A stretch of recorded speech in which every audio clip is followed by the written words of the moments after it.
Bonsoir à tous, merci de nous rejoindre pour cette première édition complète de la soirée. Sur Al-Oula, en voici les titres. Fès change de visage et devient encore plus attractive. Le programme de réhabilitation de son ancienne Médina fait d'elle une destination touristique de premier choix. Dans ce journal, focus sur une grosse opération, séduction. À l'arrache, visite au centre social de proximité de Moulay Abdeslam Ben Chiche, des prestations sociales au profit des bénéficiaires, des femmes des zones rurales, un appui précieux à leur capacité. Nous parlerons tourisme encore une fois, en fin de cette édition, au lac Louiouane, non loin de Khnifra, un site tout aussi attractif par ses attributs naturels, propice au tourisme écologique et de montagne. Mais d'abord, comme le veut notre tradition dominicale, le rappel des activités royales de la semaine avec Souad Anachet. Lundi, à la résidence royale à Salé, Sa Majesté le Roi, accompagné de Son Altesse Royale le Prince héritier Moulay El Hassan, de Son Altesse Royale le Prince Moulay Rachid et de leurs Altesses Royales les Princesses Lella Mriem et Lella Hasna, a offert une cérémonie de thé en l'honneur du Prince Harry, duc de Sussex, et de son épouse Meghan Markle, duchesse de Sussex, qui effectue une visite dans le royaume. À cette occasion, le duc de Sussex a remis au souverain un message écrit de la part de Sa Majesté la Reine Elisabeth II du Royaume-Uni. Jeudi, Palais Royal de Rabat, Sa Majesté le Roi a présidé une séance de travail consacrée au programme de mise à niveau de l'offre de formation professionnelle et de rénovation des filières et des méthodes pédagogiques. Cette séance de travail fait suite aux 2 réunions précédentes consacrées au secteur de la formation professionnelle qui bénéficie d'une haute sollicitude royale constante en tant que levier stratégique de compétitivité et voie prometteuse pour l'insertion professionnelle de la jeunesse. Le souverain a appelé à adopter une démarche réaliste qui série de manière rigoureuse les priorités en fonction des besoins de l'économie nationale et du marché du travail, des attentes sociales et des aspirations des Marocains. Ce programme de mise à niveau en cours de finalisation et élaboré conformément aux hautes orientations et observations royales fera l'objet d'une présentation lors d'une prochaine et dernière réunion de la Commission. Vendredi, toujours au Palais Royal de Rabat, Sa Majesté le Roi a reçu plusieurs ambassadeurs étrangers venus présenter au souverain leurs lettres de créance en tant qu'ambassadeurs plénipotentiaires et extraordinaires de leur pays dans le royaume.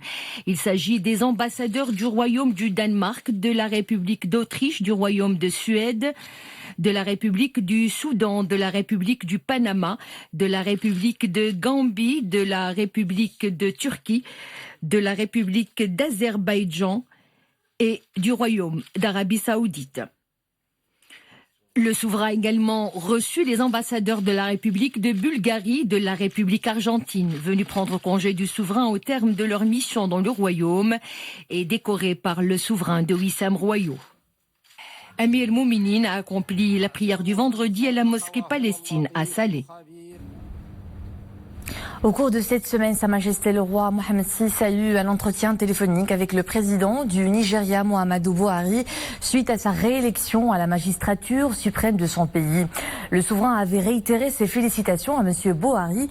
C'était aussi l'occasion de réitérer la volonté royale de renforcement du partenariat bilatéral autour des projets stratégiques conduits sous l'impulsion des 2 chefs d'État. Message royal de félicitations au président de la République de Bulgarie, Rumen Radev, à l'occasion de la fête nationale de son pays. À Abu Dhabi, les chefs de diplomatie des États membres de l'Organisation de la coopération islamique clôturent les travaux de la 46e session de leur conseil. À cette occasion, ils ont salué l'accord donné par Sa Majesté le Roi à la désignation de Son Altesse Royale, la Princesse Lella Mriem, ambassadeur de bonne volonté de l'organisation dans le domaine de l'autonomisation de l'institution de mariage et de la famille et de la lutte contre le mariage des mineurs. Fès, la cité aux 11 000 bâtisses historiques, affiche un nouveau visage au rythme soutenu de la réalisation du programme de réhabilitation de l'ancienne Médina sous l'impulsion de Sa Majesté le Roi Mohamed VI. La ville se présente aujourd'hui comme l'une des destinations phares du royaume. Elle a connu un rebond touristique grâce à la restauration des différents monuments dont elle regorge. Nabila Koumimi, Mustafa Zahiri, Boukra Ben Ghabrit. Fès affiche une bonne mine. Le cœur de l'ancienne Médina connaît une forte animation. Les visiteurs des différents marchés émetteurs découvrent une ville en plein boom touristique. Ils sont allemands, italiens, américains, mais également chinois et français. Ils sont séduits par les transformations opérées dans le cadre de la réhabilitation de l'ancienne Médina. Ces dernières années pour la restauration et la conservation du site, parce que j'ai connu Fès il y a 10-15 ans et je retrouve un Fès très beau, propre. Je suis venue il y a 5 ans et je trouve que la ville a beaucoup évolué. Il y a beaucoup de chantiers de restauration, de ruelles dans la Médina, de boutiques. Donc c'est agréable parce que on sent que la ville revit. La capitale spirituelle du royaume a enregistré en 2018 une performance remarquable, notamment en termes de nuitées. Près d'1 million de touristes ont visité la ville de Fès l'année écoulée. En termes de nuitées, il a été enregistré une hausse de 16% en 2018, une embellie due en partie grâce à la mise en service du nouveau terminal de l'aéroport Fès-Saïs. Fès reste une ville toujours très attrayante. Elle a su préserver son cachet urbanistique et architectural. Je citerai Souk Sfarin, Souk Ratarin et bien d'autres lieux pétris d'histoire. Fès s'apprête à franchir un nouveau palier de développement. Le nouveau programme complémentaire pour la valorisation de l'ancienne Médina, présenté devant Sa Majesté le Roi le 14 mai dernier, est étalé sur la période 2018-2023. C'est dire que la tendance est à la hausse, tous les indicateurs le prouvent.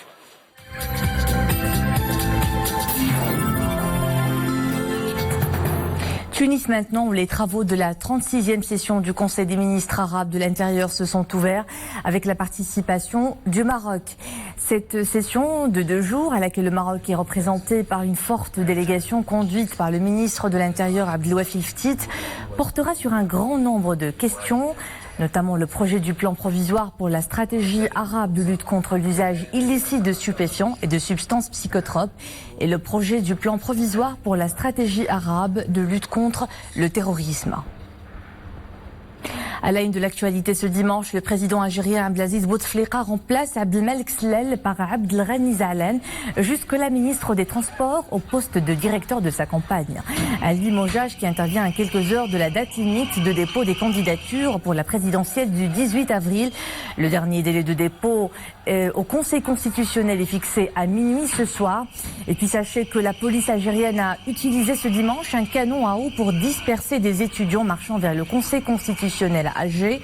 Le métro de la capitale algérienne a été fermé en début d'après-midi, de même que l'autoroute reliant l'aéroport au centre de la capitale pour empêcher des étudiants de rejoindre le centre-ville. Après une mini-tournée en Amérique latine, le président par intérim du Venezuela, Juan Guaidó, promet de rentrer demain au pays malgré les menaces. Il est attendu avec ferveur par ses partisans qui redoutent cependant son arrestation par le régime de Nicolás Maduro. Guaidó promet aussi de suivre sa stratégie et conduire un gouvernement de transition jusqu'à la tenue d'élections libres. Les États-Unis et la Corée du Sud mettent fin à leurs exercices militaires annuels conjoints de grande envergure qui irritent toujours Pyongyang. Le but étant de soutenir les efforts diplomatiques dans le dossier nucléaire nord-coréen. Cette décision est intervenue quelques jours après la conclusion du second sommet entre le président américain Donald Trump et le dirigeant nord-coréen Kim Jong-un, qui se sont séparés sans avoir trouvé d'accord, si ce n'est la volonté affichée de continuer à dialoguer.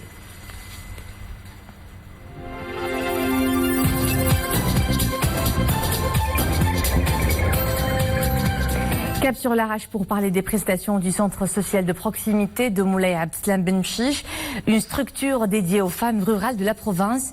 Créé depuis 2 ans, le centre profite à 200 bénéficiaires au programme cours d'alphabétisation, de couture et bien d'autres. C'est un reportage d'Anissa Boumedi, Saïd Najih avec un commentaire de Zakaria Mouqimbillah. Depuis sa création il y a 2 ans, le centre social de proximité de Moulay Abdeslam Ben Mchiche accueille des femmes issues de la commune Tazourt et des communes avoisinantes. Elles sont encadrées dans des ateliers de couture et de broderie. J'encadre 27 femmes en coupe et couture. Elles apprennent à utiliser les machines et les techniques de la couture moderne. Ces femmes apprennent des métiers d'artisanat, mais elles ont besoin de commercialiser leurs produits. C'est pourquoi nous voudrions que les autorités locales nous aident. Les encadrants travaillent à titre bénévole. Le centre dispose de cette salle et assure des cours d'alphabétisation au profit des femmes et des enfants. Les pensionnaires bénéficient de stages théoriques et pratiques. La structure dispose également d'une crèche.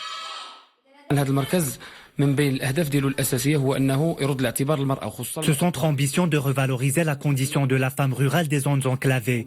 Elle bénéficie d'ateliers d'artisanat et de cours d'alphabétisation. Des cours sont aussi prodigués aux enfants. Il y a une grande affluence. 300 personnes bénéficient des services de ce centre social de proximité. Cette initiative vise à permettre à la femme rurale de développer ses compétences et de disposer de revenus et contribuer au développement local. Le lac Wiwen a une soixantaine de kilomètres de Khnifra, un des fleurons touristiques du Moyen Atlas. Le site conserve une beauté dense alimentée par des sources naturelles et des activités des plus relaxantes comme la pêche, attraction touristique par excellence pour les nombreux visiteurs de la région. Si le corps vous en dit, la destination se prête au tourisme de montagne et écologique. Ahmed Al-Fadeli et Zakaria Moukenbillah nous y plongent.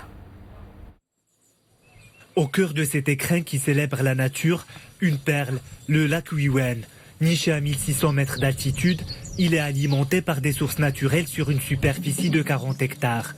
Le week-end, ce site est l'attraction de prédilection de nombreux visiteurs, nationaux et étrangers, séduits par la sérénité des lieux et la beauté des paysages. C'est absolument extraordinaire, les forêts sont splendides, on a des cèdres absolument majestueux, de taille incroyable, et on découvre des lacs qui sont complètement différents les uns des autres. Les versants du lac sont boisés, couverts de cèdres, de sapins et de chênes verts. L'endroit rêvé pour les amateurs de randonnée et de tourisme de montagne. J'arrive de Casablanca. Je profite de mon congé pour visiter cette belle région et le lac Wiwen. Avec le stress du travail et de la ville, on a besoin de décompresser et de se ressourcer. Et quoi de mieux que les montagnes, la nature et la fraîcheur. Nous sommes venus de Salé pour changer d'air. Nous avons choisi de visiter le lac Wiwen pour passer de bons instants dans cet environnement naturel. Le lac Wiwen est un site idéal pour profiter de la nature et d'une des activités les plus relaxantes, la pêche. Le lac est riche en poissons, tels que brochets, carpes et gardons. Les passionnés de la pêche à la ligne y trouvent leur bonheur. La scène artistique nationale perd une de ses icônes les plus adulées. Le talentueux acteur Aziz Mahoub n'est plus. Il avait 83 ans. Natif de Casablanca, feu Aziz Mahoub est un lauréat de l'école d'art dramatique de Casablanca en 1962. Il faisait partie de la première génération des comédiens marocains ayant participé dans des productions cinématographiques mémorables. Al-Hayat Kifah ou encore Shams Al-Rabi'. Son apport au théâtre marocain fut tout aussi précieux, aux côtés notamment d'autres grandes figures comme Mohamed El-Jem et Nzahar Graki. كنقلبوا على نعملوا شي حاجه نساهموا حتى حنا بحال الفدائيين بحال المقاومين. انا كنعرف حتى شي واحد ما يقدر ينساني الا مت لانني خليت اللي يذكرني خليت اللي يتكلم عليا لا بدا شي نهار شي واحد من ولادي يحط يديه على شي حيط ديال شي عماره ويمسو. Nous sommes à Dieu et à lui nous retournons. Elle est espagnole, mais son terrain de prédilection en tant qu'artiste peintre au Maroc, d'où elle vient régulièrement y puiser l'inspiration. Maria Dolores Rubio est fascinée par les jardins et les riades, et c'est principalement ces havres de paix très intimistes qu'elle nous donne à découvrir sa nouvelle exposition. Ça s'appelle Le silence des jardins. Dominique Orlando. À chaque fois qu'elle vient au Maroc, d'emblée se laisse-t-elle emporter par le décor et en particulier par celui des médinas qui lui sont comme une vraie parenthèse. Loin de sa Catalogne natale, un havre de paix, dit-elle elle-même, car ce sont aussi des rencontres qui sont ainsi réalisées tout au long de ses déambulations à travers les villes où elle a choisi de se poser. Et les gens sont absolument adorables et à chaque fois que je frappe à leur porte, ils m'ouvrent et me laissent m'installer quelques longues minutes. Je prends alors des photos et je réalise quelques croquis avant de retravailler le tout chez moi. De toutes ces influences artistiques qui ont accompagné sa vie d'artiste et que l'on perçoit en chacune des œuvres, on perçoit surtout quelque chose qui ne ressemble qu'à elle. Au départ, j'utilise l'acrylique, puis le pastel. Je ne refuse pas le collage. Je termine enfin à l'huile. Entre-temps, je gratte, je réajuste les couleurs. Enfin, c'est assez compliqué. Le silence des jardins est un paysage où l'on se sent très bien, où le temps semble s'écouler plus harmonieusement. Des parfums de vraie tranquillité viennent également accorder une certaine mélodie à cette chanson subtile. Et c'est ici que nous nous quittons. Merci à vous de nous suivre. L'info est de retour en arabe à 20h30. Et demain, c'est Boukrim Rabrit que vous retrouvez à 18h30. À bientôt.